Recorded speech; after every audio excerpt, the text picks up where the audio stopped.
রাজধানীর উত্তরায় প্রকাশ্যে দুই তরুণীকে কোপানোর ভিডিও ছড়িয়ে পড়ায় সামাজিক যোগাযোগ মাধ্যমে তোলপাড় চলছে। এ ঘটনায় দুজনকে আটক করেছে পুলিশ। সোমবার রাতে উত্তরা ৭ নম্বর সেক্টরে এই ঘটনা ঘটে। আহত ভুক্তভোগীরা সম্পর্কে স্বামী স্ত্রী বলে জানা গেছে। তারা একটি বেসরকারি হাসপাতালে বর্তমানে চিকিৎসাধীন রয়েছেন, তবে তাৎক্ষণিক তাদের নাম পরিচয় জানা সম্ভব হয়নি। ভাইরাল হওয়া ওই ভিডিওতে দেখা যায় সাদা শার্ট পরিহিত একজন দুই তরুণীকে রামদা দিয়ে কোপাচ্ছে। তখন তারা দুজন চিৎকার করছিল।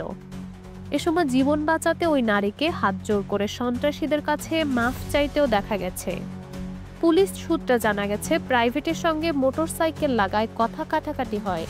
এক পর্যায়ে গাড়ির ড্রাইভার আর তার সঙ্গে থাকা অজ্ঞাত ব্যক্তি গাড়ি থেকে রামদা বের করে মোটরসাইকেল আরোহীকে কোপ দেয়। এ সময় জনগণ অজ্ঞাত ওই দুজনকে ধরে গণধোলাই দিয়ে পুলিশের সোপর্দ করেছে।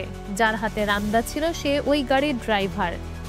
গ্রেফতার মোবারকের বাড়ি শেরপুরের শ্রীবর্দী থানায়। তিনি টঙ্গী পূর্ব থানা এলাকায় ভাড়া থাকেন, আর রবি রায়ের বাড়ি টঙ্গী পশ্চিম থানার হাজির মাজার এলাকায়। বিষয়টি নিশ্চিত করে উত্তরা পশ্চিম থানার ভারপ্রাপ্ত কর্মকর্তা হাফিজুর রহমান জানান, যারা কুপিয়েছে তারা সন্ত্রাসী। এ ঘটনায় দুজনকে আটক করা হয়েছে। বাকিদের আটকে আমাদের টিম কাজ করছে।